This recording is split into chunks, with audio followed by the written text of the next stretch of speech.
دن کے وقت اگلے جہاز کو جو ماہی گیر ملے تھے وہ علی بن سفیان کے محکمے کے آدمی تھے۔ یہ قدرتی سی بات تھی کہ سمندر میں ماہی گیر ملے تو سلیبی کپتان نے ان سے معلومات حاصل کیں۔ ماہی گیروں نے غلط معلومات دیں۔ انہوں نے صرف یہ بات ٹھیک بتائی تھی کہ مصری بیڑا یہاں سے دور ہے۔ وہ واقعی دور تھا۔ سلطان ایوبی نے اپنے امیر البحر کو بتا دیا تھا کہ وہ سمندر پر نظر رکھے، کسی بھی وقت حملہ آ جائے گا۔ امیر البحر نے دیکھ بھال کا اچھا انتظام کر رکھا تھا۔ اسے قبل از وقت پتہ چل گیا تھا کہ سلیبی بیڑا سمندر کے وسط تک آ گیا ہے۔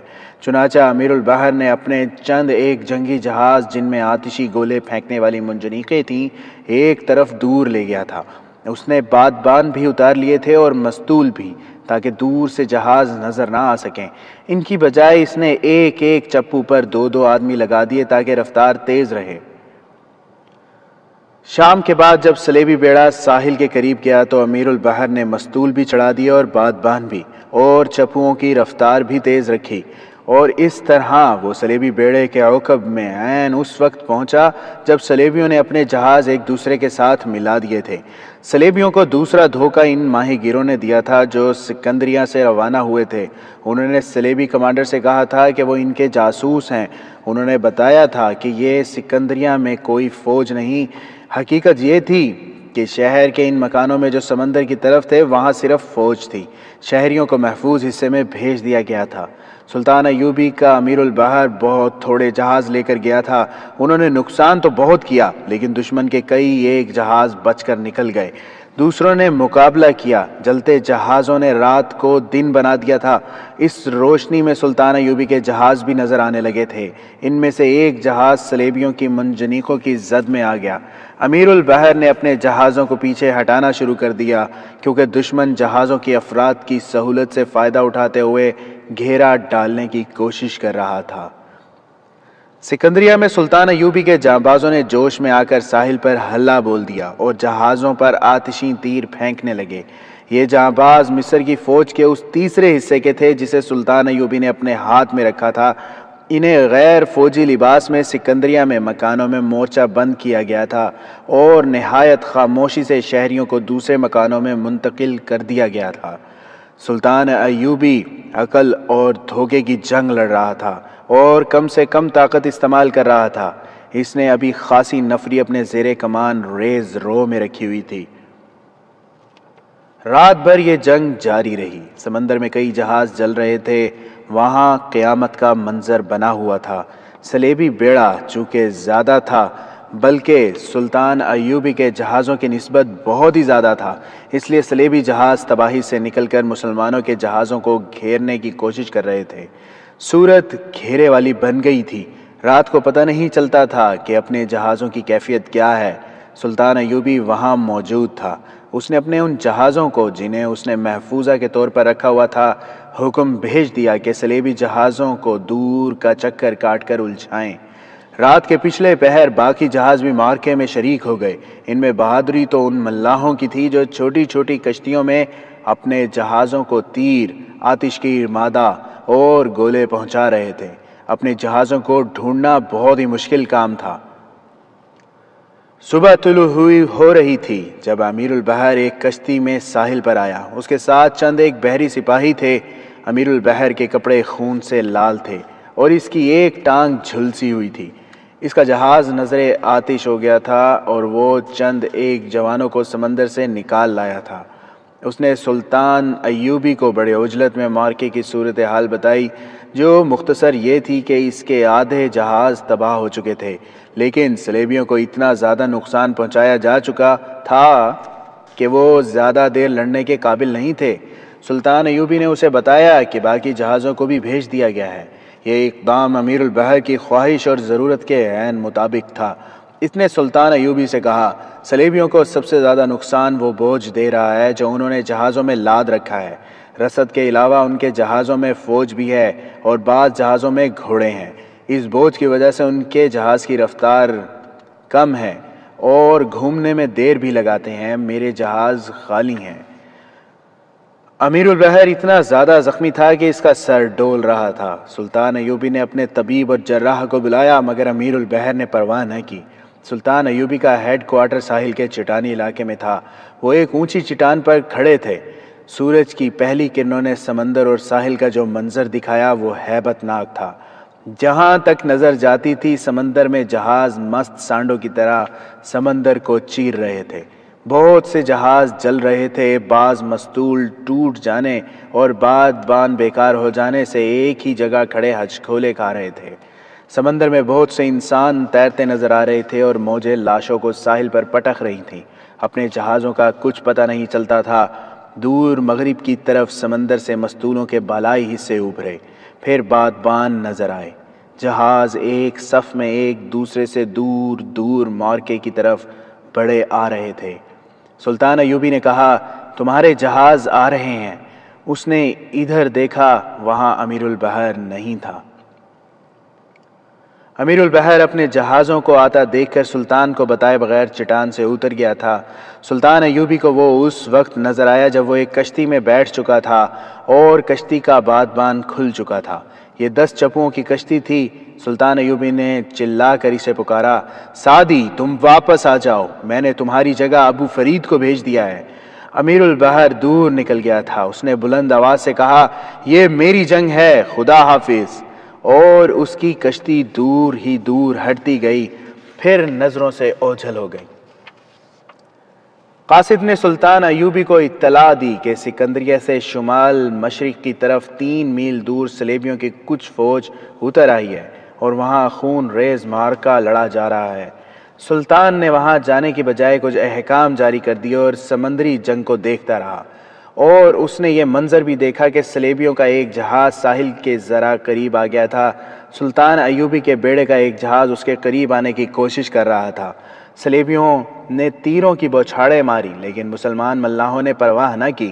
وہ اپنے جہاز کو صلیبی جہازوں کے اتنا قریب لے آئے کہ کود کر اس میں چلے گئے اور دست بدست لڑ کر جہاز پر قبضہ کر لیا۔ مگر یہ معرکہ اتنا سہل نہ تھا جیسا بیان کیا گیا ہے۔ مسلمان بحریہ کے سرفروشوں نے خون اور جان کی بے دریغ قربانی دی۔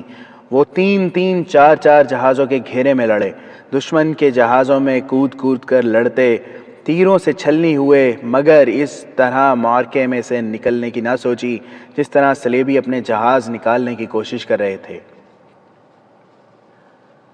صلیبیوں کی کمر رات کو ہی ٹوٹ گئی تھی۔ ان کے کمانڈر صلیب کا حلف پورا کر رہے تھے اور انہیں صبح تک یہ امید لڑاتی رہی کہ وہ سلطان ایوبی کی قلیل سی بحری قوت پر قابو پا لیں گے، لیکن اگلے دن کے پچھلے پہر تک ان کی کیفیت اتنی بگڑ چکی تھی کہ جہاز بکھر کر ادھر کو ہی جا رہے تھے جدھر سے آئے تھے۔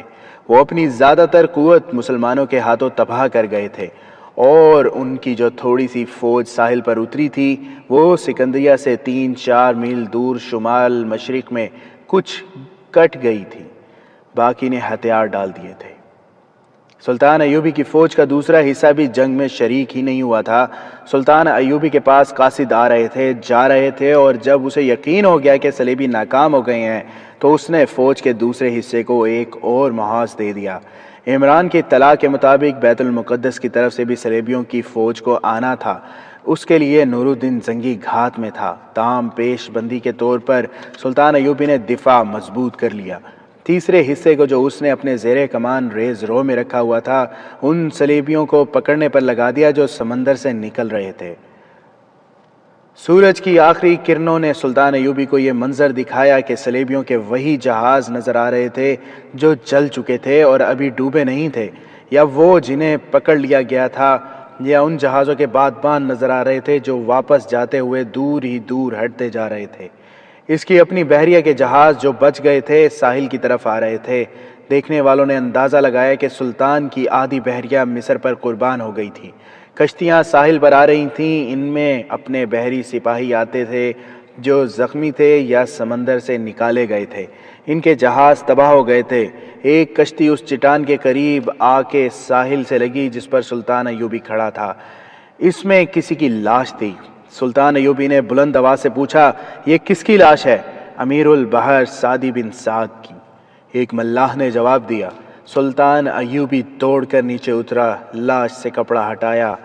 اس کے امیر البحر کی لاش خون سے لال ہو چکی تھی۔ ملاحوں نے بتایا کہ امیر البحر نے ایک جہاز تک پہنچ کر بحریہ کی کمان لے لی تھی اور جنگ لڑاتے رہے۔ انہوں نے اس جہاز پر اپنی کمان کا جھنڈا چڑھا دیا تھا۔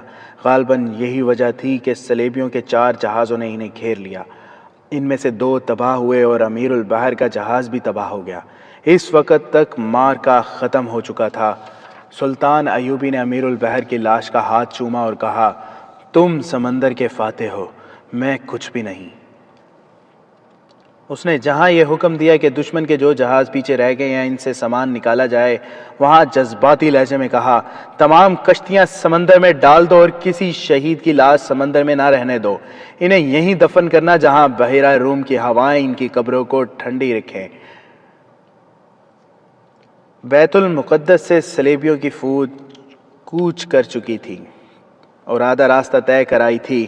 انہیں کچھ خبر نہیں تھی کہ ان کا بحریہ اپنے انجام کو پہنچ چکی ہے۔ اس کے قلب میں صلیبیوں کا مشہور جنگجو حکمران ریجنالڈ بھی تھا۔ اس فوج کے بھی 3 حصے تھے، ایک آگے تھا، دوسرا کچھ دور پیچھے درمیان میں، اور تیسرا بہت دائیں کو ہٹ کر آ رہا تھا۔ اس کی متحدہ کمان ریجنالڈ کے پاس تھی اور اس سے یہ توقع تھی کہ وہ سلطان ایوبی کو بے خبری میں جا لے گا۔ تصوروں میں اسے قاہرہ نظر آ رہا تھا۔ گھوڑا گاڑیوں کے قافلے رسد بھی ساتھ لا رہے تھے۔ سکندریہ سے بہت دور شمال مشرق میں ایک وسیع خطہ ریت اور مٹی کے ٹیلوں اور نشیب و فراز کا ہوا کرتا تھا۔ 8 صدیوں نے اس خطے کو اب ویسا نہیں رہنے دیا تھا۔ اس کے قریب باقی علاقہ صحرا تھا اور اس صحرا میں پانی بھی تھا۔ ریجنالڈ نے ایک پڑاؤ وہاں کیا۔ اس کی فوج کا اگلا حصہ آگے نکل گیا تھا، دائیں طرف والا حصہ دور تھا۔ آدھی رات کا وقت ہوگا۔ ریجنالڈ کے کیمپ میں قیامت بپا ہو گئی۔ اس کے کچھ بھی پلے نہ پڑا کہ یہ قیامت آسمان سے ٹوٹی ہے یا اس کی اپنی فوج نے بغاوت کر دی ہے۔ اس کے وہم و گمان میں بھی نہ تھا کہ وہ نور الدین زنگی کی گھات میں آ گیا ہے۔ زنگی نے کئی دنوں سے اپنی فوج کو ٹیلوں اور نشیب و فراز کے اس علاقے میں لا کے بٹھا رکھا تھا۔ اس نے یہ سوچا تھا کہ یہاں پانی قریب ہے، اس لیے صلیبی یہاں پڑاؤ کریں گے۔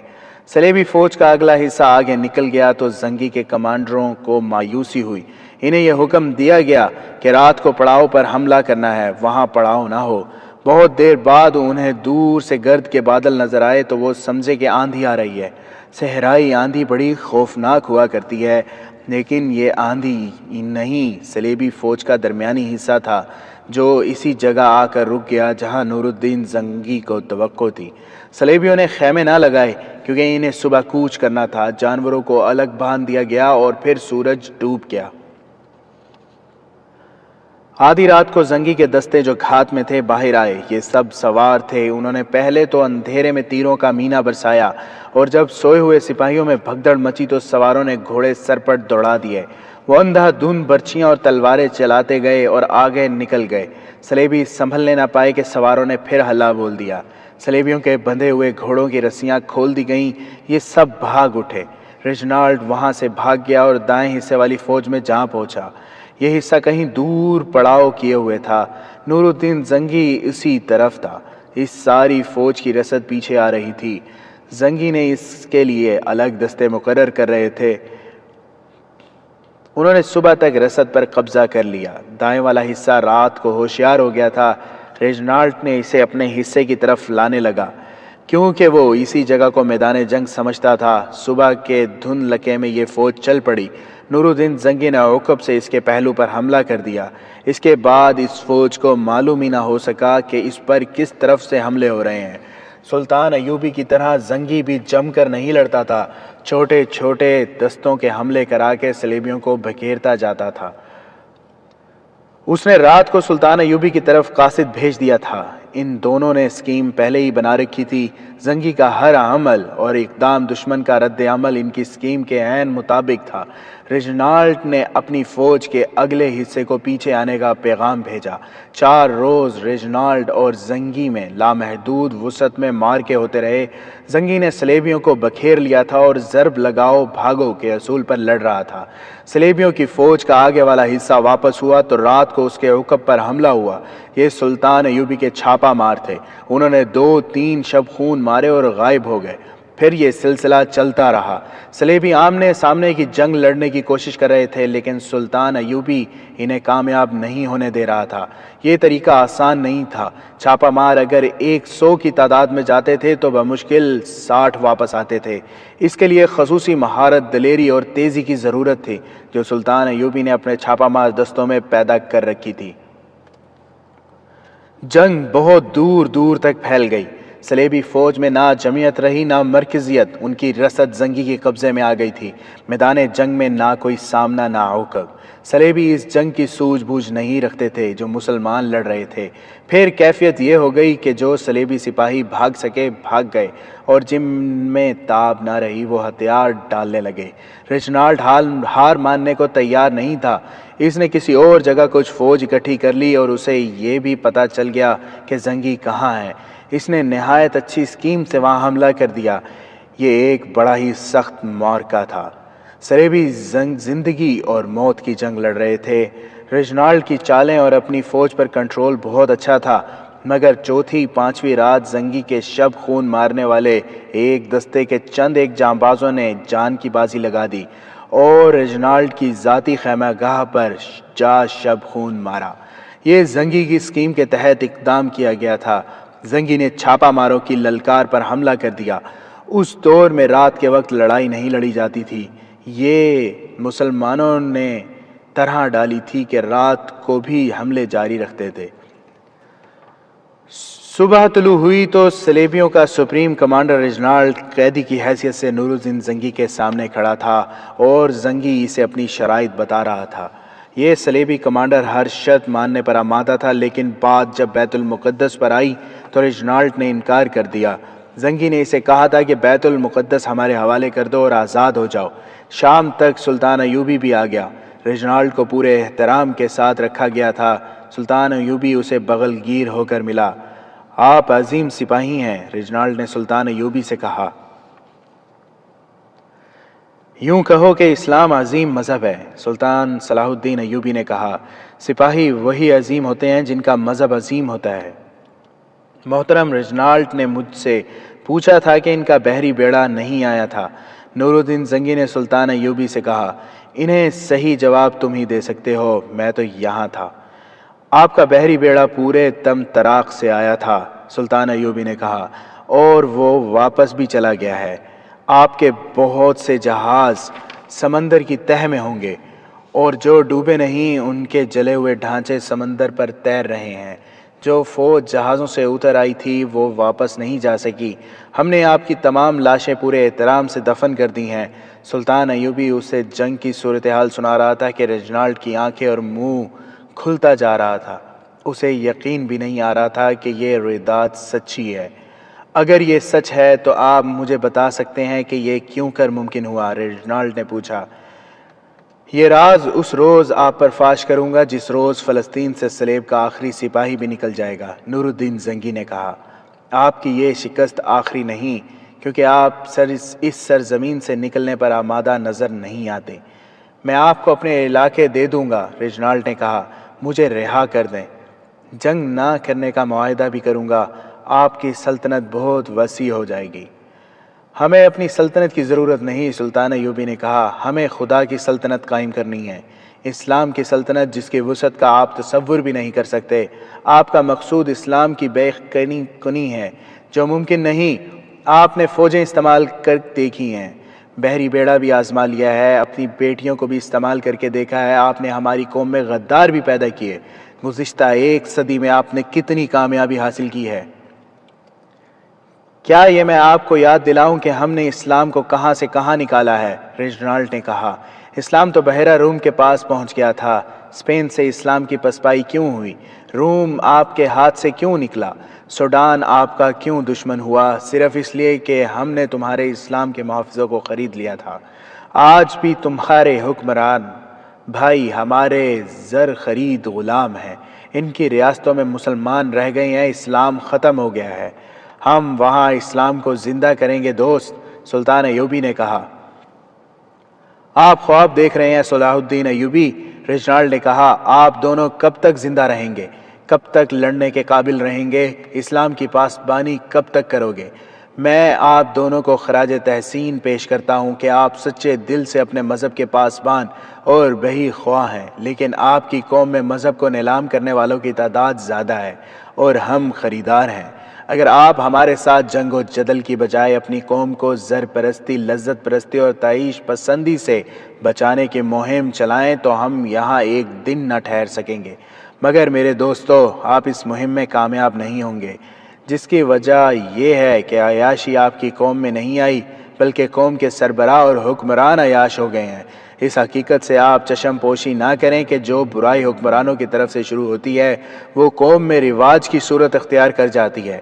اسی لیے ہم نے آپ کے حکمرانوں کو اپنے جال میں پھانسا ہے، اور میں آپ کو یہ بھی بتا دوں کہ مجھے قتل کر دیں، مجھ جیسے چند اور صلیبی حاکموں کو قتل کر دیں، اسلام کو بہرحال ختم ہونا ہے۔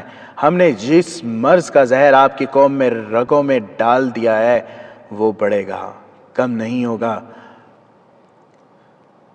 وہ ایسی حقیقت بیان کر رہا تھا جس سے نور الدین زنگی اور صلاح الدین ایوبی انکار نہیں کر سکتے تھے، تاہم وہ صلیبیوں پر بہت بڑی فتح حاصل کر چکے تھے، اور ایک صلیبی بادشاہ جو صلیبیوں کا سپریم کمانڈر تھا ان کے پاس جنگی قیدی تھا۔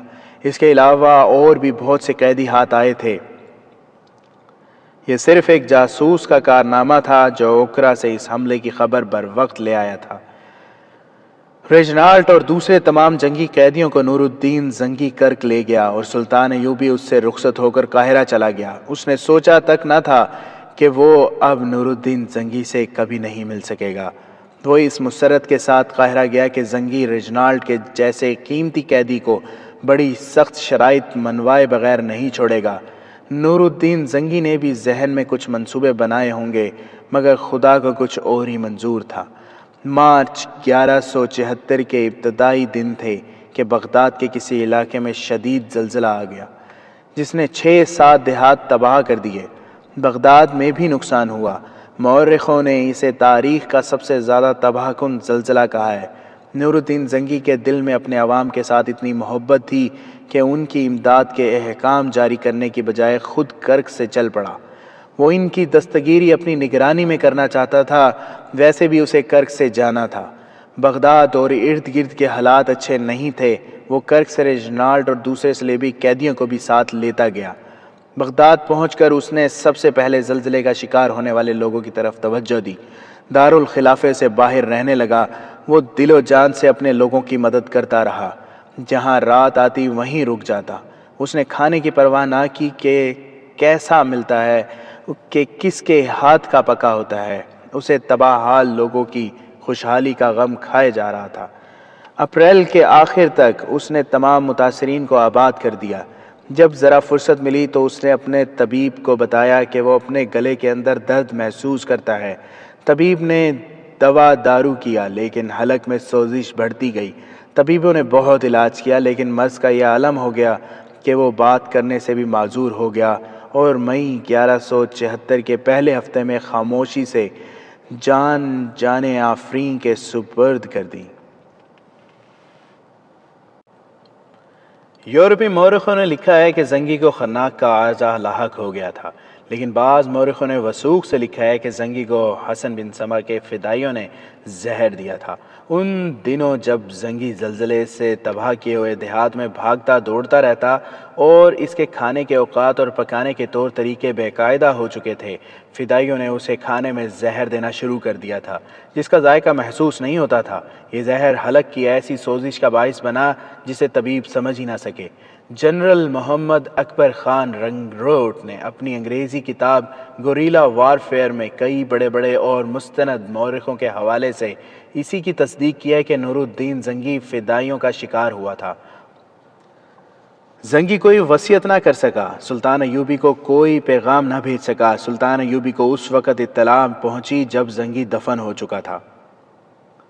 دوسرے ہی دن بغداد سے ایک اور قاصد یہ اطلاع لے کر آیا کہ نور الدین زنگی کی وفات کے ساتھ ہی موصل، حلب اور دمشق کے عمرا نے خود مختاری کا اعلان کر دیا ہے، اور سلطان ایوبی کو یہ اطلاع بھی ملی کہ بغداد کے عمرا اور وزراء نے نور الدین زنگی کے بیٹے الملک الصالح کو، جس کی عمر صرف 11 سال تھی، سلطنت اسلامیہ کا خلیفہ مقرر کر دیا ہے۔ سلطان ایوبی سمجھ گیا کہ یہ عمرہ نابالغ خلیفہ کو کس راستے پر ڈالیں گے اور وہ کیا گل کھلائیں گے۔ سلطان ایوبی نے علی بن سفیان کو بلایا اور کہا، تم نے 5 مہینے گزرے مجھے اطلاع دی تھی کہ عکرہ میں اپنا ایک جاسوس شہید ہو گیا اور دوسرا پکڑا گیا ہے، تو میرا دل بیٹھ گیا تھا اور مجھے ایسے محسوس ہونے لگا جیسے صلیبیوں کا یہ سال دنیا اسلام کے لیے اچھا نہیں ہوگا۔ بیٹھ جاؤ، میری باتیں غور سے سنو، اب ہمیں اپنے بھائیوں کے خلاف لڑنا پڑے گا۔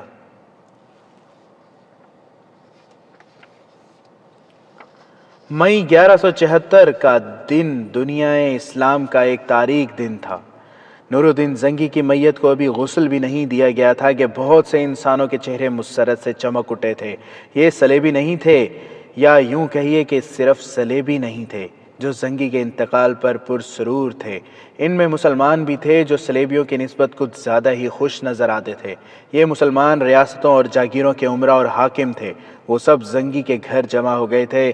وہ جنازے کے لیے آئے تھے۔ ان میں سے بعض بے چین تھے جیسے زنگی کے انتقال سے غم زدہ ہوں، مگر بے چینی یہ تھی کہ وہ زنگی کو شام سے پہلے دفن کر دینا چاہتے تھے۔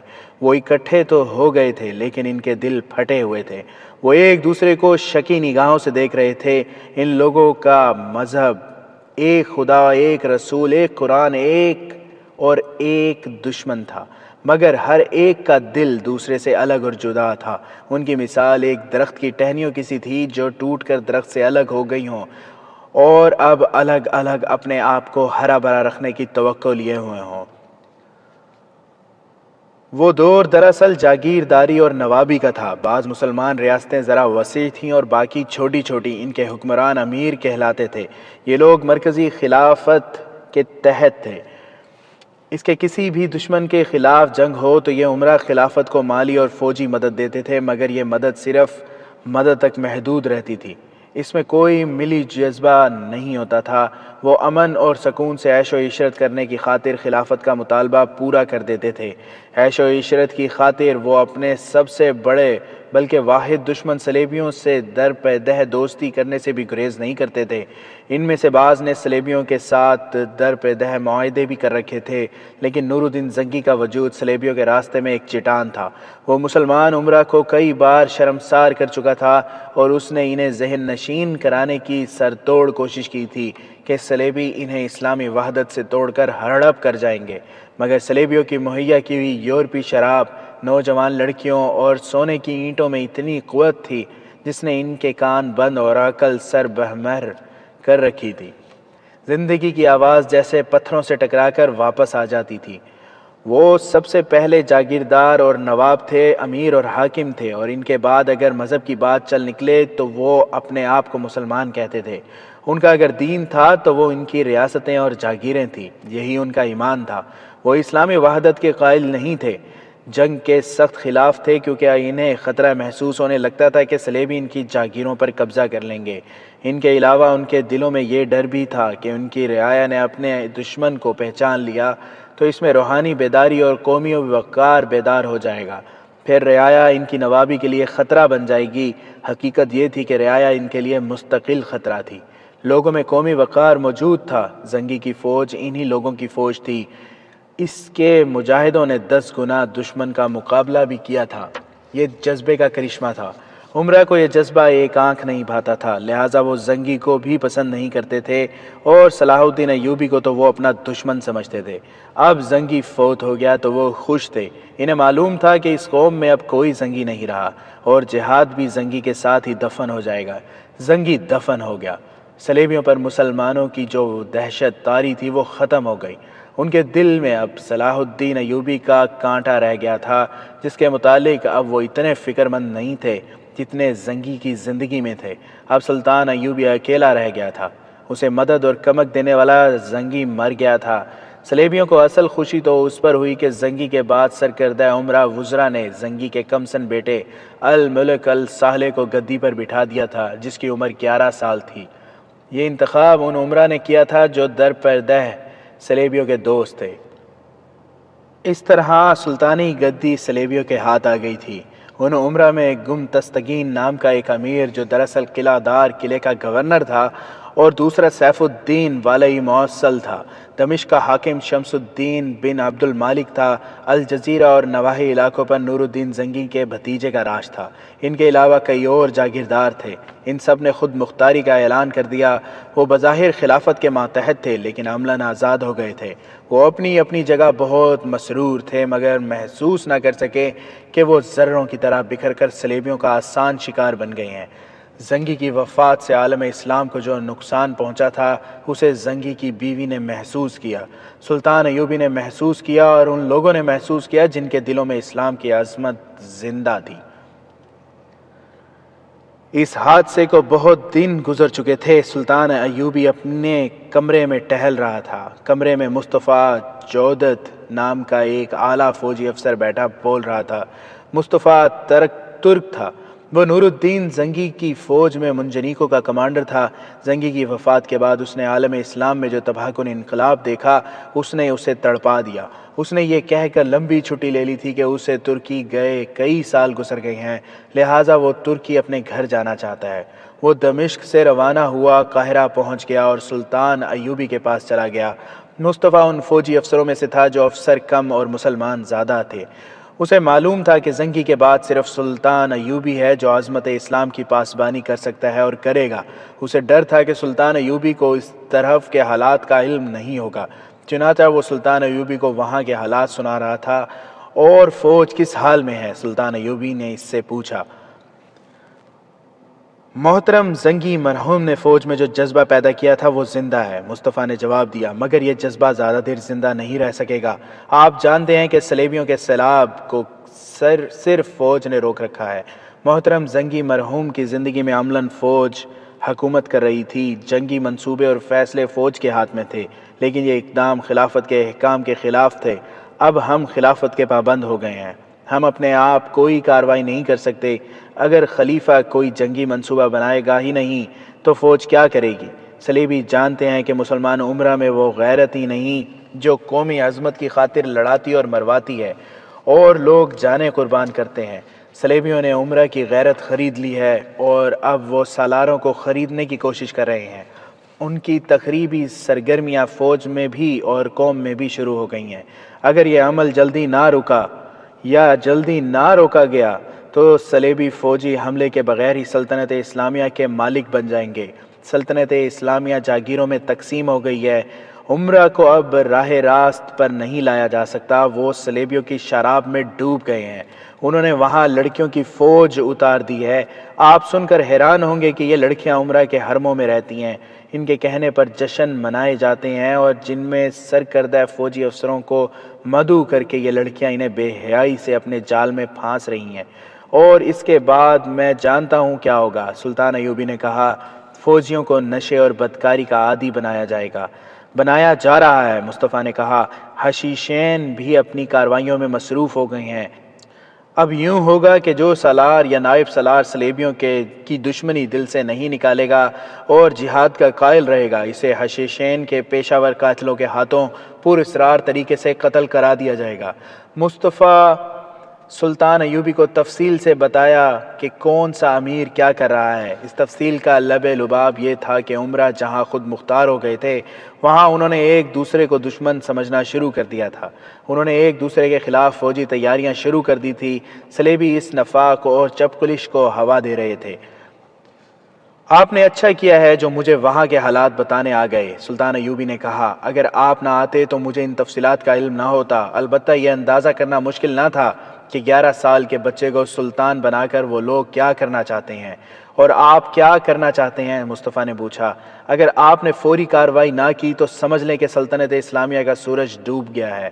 آپ کی کارروائی صرف جنگی ہونی چاہیے۔ یہ دن بھی مجھے دیکھنا تھا کہ میں بھائیوں کے خلاف جنگی کارروائی کی سوچوں گا، سلطان ایوبی نے کہا۔ میں اس سے ڈرتا ہوں کہ میرے مرنے کے بعد غدار تاریخ میں یہ نہ لکھ دیں کہ صلاح الدین ایوبی خانہ جنگی کا مجرم تھا۔ اگر آپ اس ڈر سے قاہرہ میں بیٹھے رہے تو تاریخ آپ پر یہ شرمناک الزام عائد کر دے گی کہ نور الدین زنگی مر گیا تھا تو سلطان صلاح الدین ایوبی کا بھی دم نکل گیا تھا۔ اس نے مصر پر اپنی گرفت مضبوط رکھنے کے لیے سلطنت اسلامیہ کو قربان کر دیا تھا۔ ہاں، سلطان ایوبی نے کہا، یہ الزام زیادہ شرمناک ہوگا۔ میں ہر پہلو پر غور کر چکا ہوں مصطفیٰ۔ اگر میں جہاد فی سبیل اللہ کے لیے نکلتا ہوں تو میں یہ نہیں دیکھوں گا کہ میرے گھوڑے تلے کون روندا جاتا ہے۔ میری نگاہ میں وہ کلمہ گو کفار سے بدتر ہے جو کافر کو دوست سمجھتا ہے۔ آپ واپس چلے جائیں، میں نے علی بن سفیان کو وہاں بھیج رکھا ہے، لیکن یاد رکھے کہ وہ جاسوس کے بھیس میں گیا ہے۔ وہاں کسی کو معلوم نہیں ہو سکے گا کہ علی بن سفیان ان کے درمیان گھوم پھر رہا ہے۔ وہ جائزہ لے رہا ہے کہ وہاں کس قسم کی کارروائی کی ضرورت ہے۔ آپ جا کر یہ دیکھیں کہ کون سا سالار مشکوک ہے۔ علی بن سفیان کے ساتھ بہت سے آدمی گئے ہیں، وہ جانتے ہیں کہ انہیں وہاں کیا کرنا ہے۔ اس کے ساتھ ہی میں نے تمام عمرہ کی طرف سے اس پیغام کے ساتھ ایلچی بھیجے ہیں کہ عمرہ ان حالات میں جب کہ صلیبی ان کے سر پر بیٹھے ہیں ایک محاذ پر مورچہ بند ہو جائیں اور آپس کے اختلافات مٹانے کی کوشش کریں۔ مجھے امید نہیں کہ وہ پیغام کو سمجھنے کی کوشش کریں گے، لیکن میں انہیں صرف ایک بار بتا دینا چاہتا ہوں کہ سیدھا راستہ کون سا ہے۔ میں انہیں یہ نہیں بتاؤں گا کہ انہوں نے میرے کہنے پر عمل نہ کیا تو میں کیا کروں گا۔ مصطفیٰ جودت کو رخصت کر کے سلطان ایوبی نے اپنے دربان کو چند ایک سالاروں اور انتظامیہ کے حکام کے نام لے کر کہا کہ انہیں جلدی سے اس کے پاس بھیجا جائے۔ یہ اس کی ہائی کمانڈ تھی جسے اس نے بلایا تھا۔ قاضی بہاؤالدین شداد، جو صلاح الدین ایوبی کا دست راست اور ہم راز دوست تھا اور جو اس کی مجلس مشاورت میں اعلیٰ رتبہ اور مقام رکھتا تھا، اپنی یادداشتوں میں لکھتا ہے، صلاح الدین ایوبی کو خدا نے فولاد کے اعصاب عطا کیے تھے۔ اس نے اپنی شخصیت اور کردار کو اس قدر مضبوط بنا رکھا تھا کہ پہاڑوں جیسے صدمے ہنس کھیل کر برداشت کر لیتا تھا۔ عزم کا ضدی اور مستقل مزاج تھا۔ امیر ہو یا غلام، وہ ہر کسی کا یکساں احترام کرتا تھا۔ البتہ کسی کو دوسروں سے ممتاز سمجھتا تو صرف بہادری اور شجاعت کی بنا پر سمجھتا تھا۔ اس کے قریب رہنے والے اس سے دو طرح کا تاثر لیتے تھے، ایک رعب کا، دوسرا محبت کا۔ اس کے سپاہی جب میدان جنگ میں اسے دیکھتے تو دشمن پر ٹوٹ پڑتے تھے۔ ایک بار یوں ہوا کہ ایک خادم نے دوسرے خادم پر جوتا اتار کر پھینکا۔ صلاح الدین ایوبی کمرے سے نکل رہا تھا، جوتا اسے جا لگا۔ دونوں خادم تھر تھر کانپنے لگے، لیکن صلاح الدین ایوبی نے دونوں کی طرف سے منہ پھیر لیا اور آگے نکل گیا۔ یہ کردار کی عظمت کا مظاہرہ تھا۔ دوست تو دوست، دشمن اس کے سامنے آتے تو اس کے مرید بن جاتے تھے۔ نور الدین زنگی کی موت نے سلطنت اسلامیہ کو تاریخ کے سب سے بڑے خطرے میں ڈال دیا تھا۔ اس خطرے کا سب سے زیادہ خطرناک پہلو یہ تھا کہ اپنے ہی امیر اور وزیر صلیبیوں کے دوست اور اسلام کے دشمن ہو گئے تھے۔ مصر کے اندرونی حالات ابھی پوری طرح نہیں سنبھلے تھے۔ صلاح الدین ایوبی مصر سے نہیں نکل سکتا تھا۔ ایسے حالات میں وہ یہی کر سکتا تھا کہ سلطنت اسلامیہ کے دفاع کا ارادہ دل سے نکال دے اور صرف مصر کے دفاع کو مضبوط رکھے، لیکن میرا یہ دوست ذرہ بھر نہ گھبرایا۔ اس زمن میں میرے ساتھ بات کرتے ہوئے اس نے کہا، اگر میں اسلام کی پاسبانی سے دستبردار ہو جاؤں تو روز محشر صلیبیوں کے ساتھ اٹھایا جاؤں گا۔ اسلام کی پاسبانی اور فروغ کو وہ فرمان خداوندی سمجھتا تھا۔ اس نے اپنے آپ کو کبھی حاکم یا حکمران نہیں سمجھا۔ مجھے صلاح الدین ایوبی کی نوجوانی بھی یاد ہے، جب وہ پوری طرح عیش و عشرت میں ڈوب گیا تھا۔ وہ شراب بھی پیتا تھا اور رقص کے سرور کا دل دادا تھا۔ موسیقی اور رقص کی باریکیوں اور گہرائیوں کو سمجھتا اور نسوانی حسن کو دل کھول کر خراج تحسین پیش کرتا اور تعیش کے لیے حسین ترین لڑکی کا انتخاب کرتا تھا۔ کبھی کسی کے وہم و گمان میں نہیں آیا تھا کہ یہ نوجوان چند ہی سال بعد اسلام کا سب سے بڑا علم بردار اور اسلام کے دشمنوں کے لیے برق اور طوفان بن جائے گا۔ اپنے چچا کے ساتھ وہ صلیبیوں کے خلاف پہلے ہی معرکے میں گیا تو اس نے سب کو حیران کر دیا، اور جب وہ اس معرکے سے واپس آیا تو اس نے پہلا کام یہ کیا کہ عیش و عشرت پر لعنت بھیجی اور اپنی زندگی اسلام کے لیے وقف کر دی۔ اس نے قوم کو اور اپنی فوج کو یہ نعرہ دیا کہ سلطنت اسلامیہ کی کوئی سرحد نہیں۔ اسے اس بدلی ہوئی کیفیت میں دیکھنے والے تسلیم نہیں کرتے تھے کہ وہ کبھی عیاش بھی ہوا کرتا تھا۔ کردار کی بلندی اور پختگی اس کو کہتے ہیں کہ اپنے نفس اور نفسانی خواہشات کو مار دیا جائے۔ یہ پختگی صلاح الدین ایوبی کے کردار میں تھی۔ دوستوں کی محفلوں میں وہ کہا کرتا تھا، مجھے کافروں نے مسلمان بنایا ہے۔ اگر ہم اپنے ان نوجوانوں کو جو مذہب سے منحرف ہو گئے ہیں کافر کی ذہنیت دکھا دیں تو وہ راہ راست پر آ جائیں گے۔ دشمن کے ساتھ انہیں پیار کے جو سبق دیے جا رہے ہیں وہ انہیں قومی وقار سے محروم کر رہے ہیں۔ میں اپنی قوم کو اپنے رسول اللہ صلی اللہ علیہ وسلم کی یہ حدیث یاد کرانا چاہتا ہوں کہ اپنے آپ کو جان لو کہ تم کون ہو اور کیا ہو، اور اپنے دشمن کو اچھی طرح پہچان لو کہ وہ کون ہے اور کیا ہیں، اور تمہارے متعلق وہ کیا ارادے رکھتا ہے۔ اس کے کردار کا رخ دشمن نے ہی بدلا تھا۔ صلاح الدین ایوبی نے اپنے مقصد اور عزم میں اس حد تک مگن رہا تھا کہ اس نے کبھی سوچا ہی نہیں تھا کہ وہ عالم اسلام کا سب سے بڑا قائد ہے، مصر کا حاکم کل ہے اور فن حرب و ضرب کا ایسا استاد کہ صلیبیوں کے کمانڈر متحد ہو کر بھی اس سے خائف رہتے ہیں۔ اس کی مالی حالت یہ تھی کہ وہ حج نہیں کر سکا، جہاد نے اسے مہلت نہ دی۔ آخری عمر میں اس کی یہی ایک خواہش رہ گئی تھی کہ حج پر جائے، مگر اب اس کے پاس اتنی رقم نہیں تھی۔ وہ جب فوت ہوا تو اس کی ذاتی متاع صرف 47 درہم چاندی کے اور 1 ٹکڑا سونے کا تھا۔ اس کی جائیداد صرف ایک مکان تھا جو اس کے باپ دادا کا تھا۔ یہ اس کے کردار کی پختگی کا حیران کن مظاہرہ تھا کہ اس نے جب اپنے سالاروں وغیرہ کو کانفرنس کے لیے بلایا تو اس کے چہرے پر گھبراہٹ یا پریشانی کا شائبہ تک نہ تھا۔ کانفرنس کے حاضرین پر خاموشی طاری تھی۔ انہیں یہ توقع تھی کہ سلطان صلاح الدین ایوبی گھبرایا ہوا ہوگا، مگر اس نے مسکرا کر سب کو دیکھا اور کہا، میرے رفیقو، تم نے بڑے ہی دشوار اور پیچیدہ حالات میں میرا ساتھ دیا ہے۔ آج ایسے حالات نے ہمیں للکارا ہے جو بظاہر ہمارے قابو میں آنے والے نہیں، لیکن یاد رکھو اگر ہم نے ان حالات پر قابو نہ پایا تو ہم سب کے لیے دنیا بھی رسوائی ہے اور خدا کے حضور بھی رسوائی۔ دنیا میں تاریخ ہماری قبروں پر لعنت بھیجے گی اور روز محشر وہ شہید ہمیں شرمسار کریں گے جنہوں نے اسلام کی آبرو پر جانیں قربان کی ہیں۔ اب وقت آ گیا ہے کہ ہم سب جانیں قربان کر دیں۔ اس تمہید کے بعد اس نے اپنے اعلیٰ حکام کو ہر ایک تفصیل بتائی اور کہا کہ اب انہیں اپنے بھائیوں کے خلاف لڑنا پڑے گا۔ اس نے سب کے چہروں کا جائزہ لیا، کچھ دیر خاموش رہا۔ سب کے چہروں کے رنگ بدل گئے تھے۔ اسے اطمینان ہو گیا کہ یہ حکام ہر صورتحال میں اس کا ساتھ دیں گے۔ اس نے کہا، میرا پہلا اقدام یہ ہے کہ میں اپنی خود مختاری کا اعلان کرتا ہوں۔ میں اب مرکزی خلافت کا پابند نہیں رہنا چاہتا، لیکن میں یہ اعلان تم سب کی اجازت کے بغیر نہیں کروں گا۔ مجھے اجازت دینے یا نہ دینے سے پہلے 1-2 پہلوؤں پر غور کر لو۔ ایک یہ کہ خلافت عملاً ختم ہو چکی ہے۔ جیسا کہ میں نے تمہیں بتایا کہ خلیفہ 11 سال کا بچہ ہے، اس پر 3-4 عمرہ نے قبضہ کر رکھا ہے۔ یہ عمرہ صلیبیوں کے دوست ہیں، لہٰذا آپ کو یہ سمجھنے میں دیر نہیں لگنی چاہیے کہ خلافت صلیبیوں کی گود میں چلی گئی ہے۔ اب ہماری فکر خلافت کے خلاف ہے۔ اگر تم خود مختار اور آزاد نہیں ہوتے تو تمہیں خلیفہ کے حکم ماننے پڑیں گے اور یہ حکم سلطنت اسلامیہ کے لیے تباہ کن ہوں گے۔ کیا ان حالات میں یہ اقدام صحیح نہیں ہوگا کہ میں مصر کو خلافت سے آزاد کر دوں اور اس کے بعد تمہارا ہر قدم ایسا آزاد نہ ہو جو اسلام کی بقا کے لیے ضروری ہو؟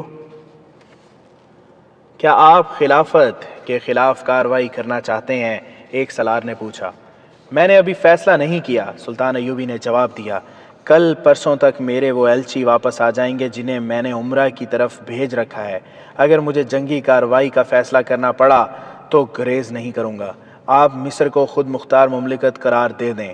ایک حاکم نے کہا، ہم 11 سال کے بچے کو خلیفہ تسلیم نہیں کر سکتے۔ تو کیا تم سب مجھے سلطان مصر تسلیم کرو گے؟ صلاح الدین ایوبی نے پوچھا۔ تمام حاضرین نے بیک زبان کہا کہ وہ اسے سلطان مصر تسلیم کرتے ہیں۔ صلاح الدین ایوبی نے اسی وقت خود مختاری کا اعلان کر دیا اور مصر کو آزاد مملکت قرار دے دیا۔ اس اعلان کے ساتھ ہی اسے اسی وقت قانون کے مطابق سلطان کا خطاب مل گیا۔ میں امت رسول اللہ صلی اللہ علیہ وسلم کا نہیں، میدان جنگ کا بادشاہ ہوں۔ سلطان ایوبی نے کہا، تم نے دیکھا ہے کہ میں صلیبیوں کے لشکر کے درمیان گھومتا پھرتا رہا ہوں۔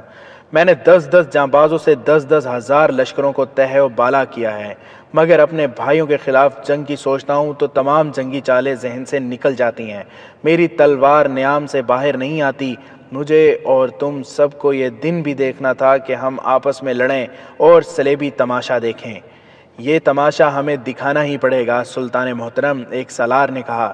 اگر اپنے بھائیوں پر الفاظ کا اثر نہ ہو تو تلوار استعمال کرنی ہی پڑے گی۔ ہم میں سے کوئی بھی خلافت کی گدی کا خواہش مند نہیں، ہم جو کچھ کریں گے اسلام کی خاطر کریں گے، ذاتی مفاد کی خاطر نہیں۔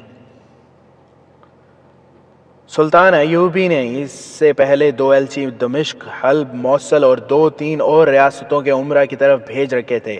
اس نے سب کو طویل پیغام بھیجا تھا جس میں اس نے سب کو صلیبی خطرے سے آگاہ کیا اور انہیں متحد ہونے کی تلقین کی تھی۔ وہ انہیں اسلامی وحدت کا قائل کرنا چاہتا تھا۔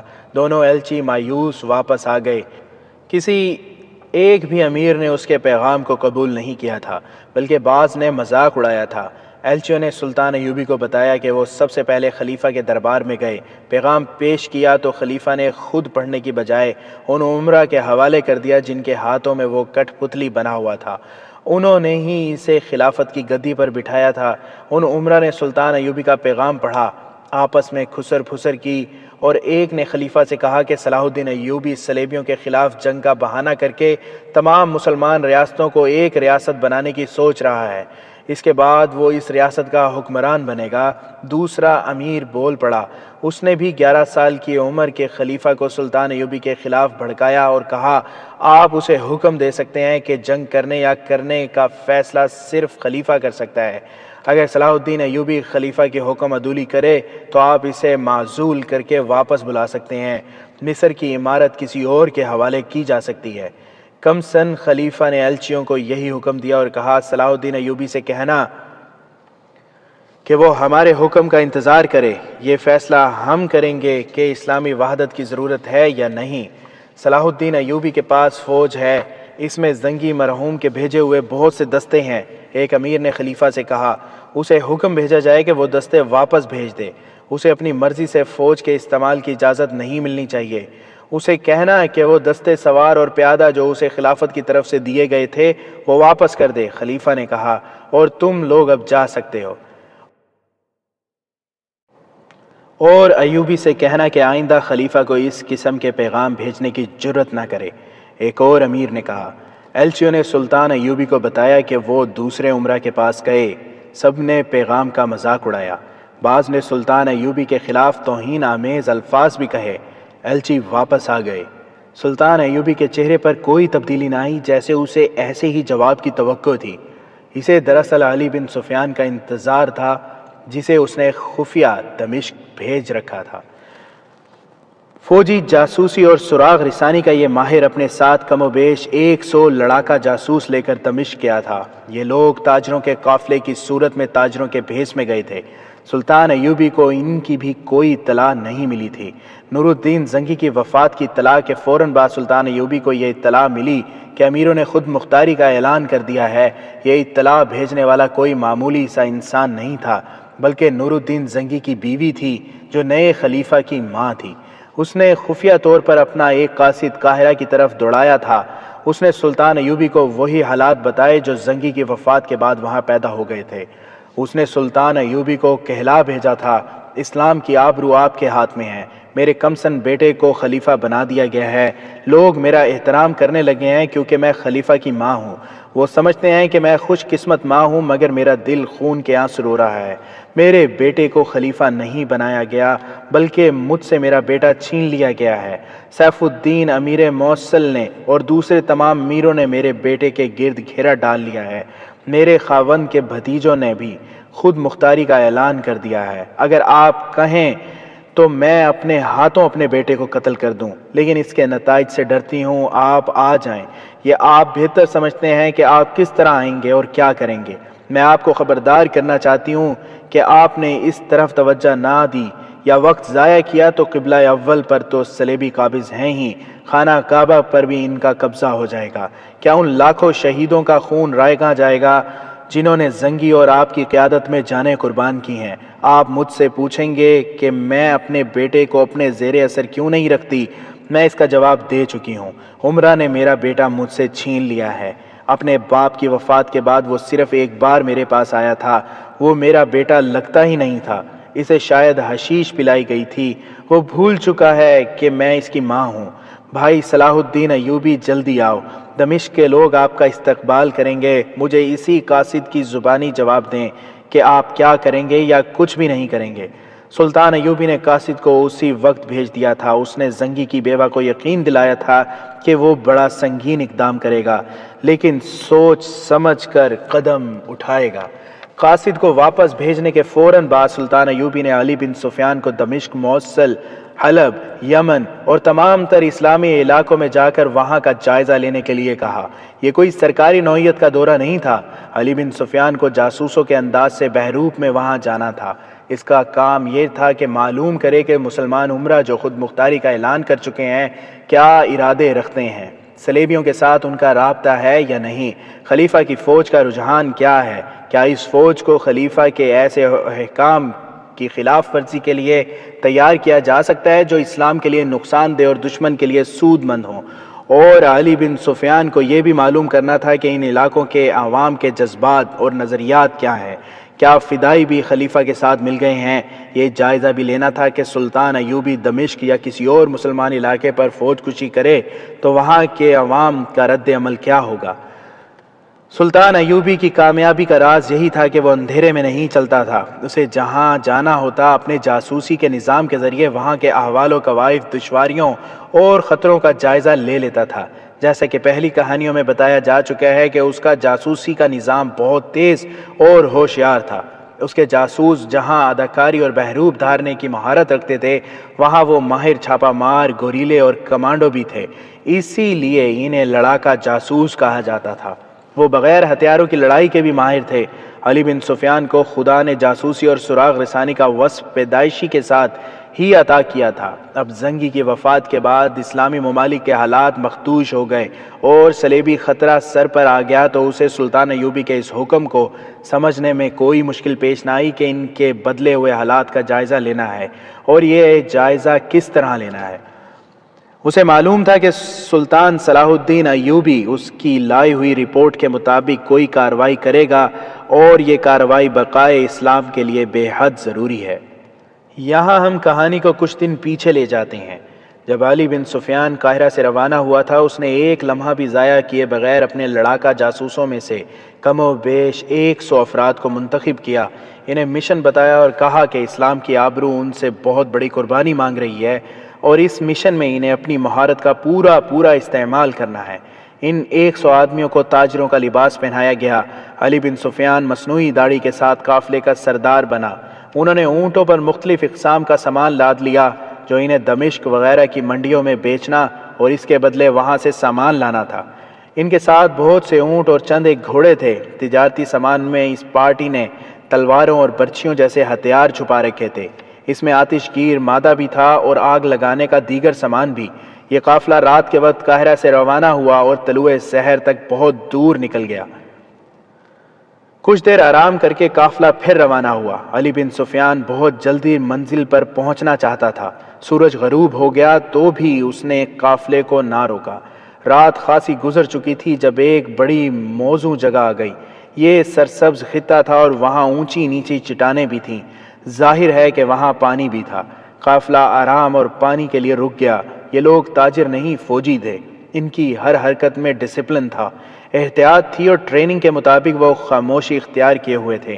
اونٹ اور گھوڑے بھی ایسے تربیت یافتہ تھے کہ انسانوں کی طرح خاموش تھے۔ علی بن سفیان نے چٹانوں اور ٹیلوں کے اندر جانے کی بجائے باہر ہی پڑاؤ کیا۔ فوجی دستوں کے مطابق 2 آدمیوں کو پانی کی تلاش کے لیے بھیجا گیا۔ سب نے ہتھیار نکال لیے تھے کیونکہ ان دنوں سفر میں 2 خطرے تھے۔ ایک خطرہ صحرائی ڈاکوؤں کا تھا اور دوسرا صلیبیوں کے چھاپا مار دستوں کا۔ ان کے یہ دستے دراصل ڈاکو ہی تھے جو مسلمانوں کے قافلوں کو لوٹتے پھرتے تھے۔ 2 آدمی اس خطے کے اندر چلے گئے۔ انہیں یہ بھی دیکھنا تھا کہ یہاں دشمن کے چھاپا ماروں یا گشتی دستوں نے قیام نہ کر رکھا ہو۔ کچھ دور اندر گئے تو کہیں روشنی کا دھوکا سا ہوا۔ وہ آگے گئے اور ایک ٹیلے پر چڑھ گئے۔ انہیں بڑی اچھی جگہ نظر آئی جو میدانی سی تھی۔ وہاں پانی بھی تھا، ہریالی بھی تھا اور کھجور کے درخت بھی تھے۔ وہاں 2 مشعلیں جل رہی تھیں۔ ان کی روشنی میں انہیں 6-7 آدمی اور 4 لڑکیاں نظر آئی۔ بہت خوبصورت لڑکیاں تھیں۔ انہوں نے آگ بھی جلا رکھی تھی جس پر وہ گوشت بھون رہے تھے اور پیالوں میں وہ کچھ پی رہے تھے جو شراب ہی ہو سکتی تھی۔ ذرا پرے گھوڑے اور 3-4 اونٹ بندھے ہوئے تھے۔ بہت سارا سامان بھی ایک طرف پڑا تھا۔ علی بن سفیان کے دونوں آدمی چھپ کر قریب چلے گئے۔ رات کے سکوت میں ان لوگوں کی باتیں صاف سنائی دے رہی تھی۔ ان کا ہنسی مذاق بتا رہا تھا کہ یہ لوگ مسلمان نہیں، لڑکیاں بے حیائی کی حرکتیں بھی کر رہی تھیں۔ ان دونوں آدمیوں نے انہیں نظر انداز نہ کیا، واپس آ کر علی بن سفیان کو بتایا۔ علی بن سفیان گیا اور چھپ کر قریب سے دیکھا۔ ان آدمیوں اور لڑکیوں کی زبان کچھ اور تھی جو علی بن سفیان سمجھتا تھا۔ وہ عیسائی تھے۔ علی بن سفیان سوچ رہا تھا کہ وہ ان لوگوں کے پاس چلا جائے اور معلوم کرے کہ وہ کون ہیں اور کہاں جا رہے ہیں، یا ان کی نقل و حرکت دیکھتا رہے۔ اس کے ساتھ 100 لڑاکا جاسوس تھے۔ اسے ان 6-7 آدمی اور 4 لڑکیوں سے کوئی خطرہ نہیں تھا، لیکن وہ انہیں سراغ رساں نگاہوں سے دیکھ رہا تھا۔ اسے شک ہو گیا تھا کہ یہ صلیبی جاسوس اور تخریب کار ہیں اور کسی اسلامی مملکت میں جا رہے ہیں۔ اگر ایسا ہی تھا تو یہ اس کے مطلب کے لوگ تھے، اور زیادہ قریب ہونے کے لیے ٹیلے کے اوپر سرکتا ہوا آگے گیا تو ٹھٹک کر رک گیا۔ وہاں ٹیلا ختم ہو جاتا تھا۔ اسے اپنے بالکل نیچے 2 آدمی نظر آئے جن کے منہ اور سر سیاہ کپڑوں میں لپٹے ہوئے تھے۔ وہ ٹیلوں کی اوٹ سے ان آدمیوں اور لڑکیوں کو دیکھ رہے تھے۔ وہ بلا شک و شبہ صحرائی ڈاکو تھے اور ان کی نظر لڑکیوں پر تھی۔ یہ 2 نقاب پوش پیچھے ہٹ آئے۔ انہوں نے آپس میں جس زبان میں باتیں کی وہ علی بن سفیان کی مادری زبان تھی۔ ان کے پاس ہتھیار ہیں، ایک ڈاکو نے کہا۔ ہاں، دوسرے نے کہا، میں نے دیکھ لیا ہے، ان کی تلواریں سیدھی ہیں، یہ عیسائی ہیں۔ یہ عام قسم کے مسافر معلوم نہیں ہوتے، انہیں سو جانے دو، سب کو بلا لاتے ہیں۔ ہم 8 آدمی انہیں سوتے میں ہی پکڑ سکتے ہیں۔ پکڑنے کی کیا ضرورت ہے؟ آدمیوں کو سوتے میں ختم کر دیں گے اور لڑکیوں کو گھوڑوں پر ڈال لیں گے۔ وہ دونوں اپنے ساتھیوں کو بلانے کے لیے چل پڑے۔ علی بن سفیان نے چھپ چھپ کر ان کا تعاقب کیا۔ وہ کسی اور راستے سے باہر نکل گئے۔ وہاں ان کے گھوڑے کھڑے تھے۔ وہ گھوڑوں پر سوار ہوئے اور اندھیرے میں غائب ہو گئے۔ علی بن سفیان کا قافلہ اسی طرف قیام کیے ہوئے تھے جدھر ڈاکو نہیں گئے تھے۔ علی بن سفیان کے لیے یہ فیصلہ کرنا مشکل ہو گیا کہ وہ ان لوگوں کو خبر کر دے یا انہیں اپنے قافلے میں لے جائے۔ گہری سوچ و بچار کے بعد اس نے ایک طریقہ سوچ لیا۔ اپنے آدمیوں میں واپس آیا، 20-22 آدمیوں کو برچھیوں سے مسلح کر کے اپنے ساتھ لے گیا۔ انہیں موزوں جگہوں پر تیار کھڑا کر دیا اور اچھی طرح سمجھا دیا کہ انہیں کیا کرنا ہے۔ وہ خود بھی چوکس اور ہوشیار رہا اور ادھر ادھر گھومتا رہا۔ اسے معلوم نہیں تھا کہ ڈاکو کس وقت آئیں گے۔ اس نے دیکھا کہ لڑکیاں اور ان کے ساتھ آدمی سو گئے ہیں۔ صرف ایک آدمی برچھی ہاتھ میں لیے ٹہلتا رہا۔ اس سے معلوم ہوتا تھا کہ یہ لوگ تربیت یافتہ ہیں۔ اس آدمی کو انہوں نے سنتری کھڑا کیا تھا، مشلیں جلتی رہیں۔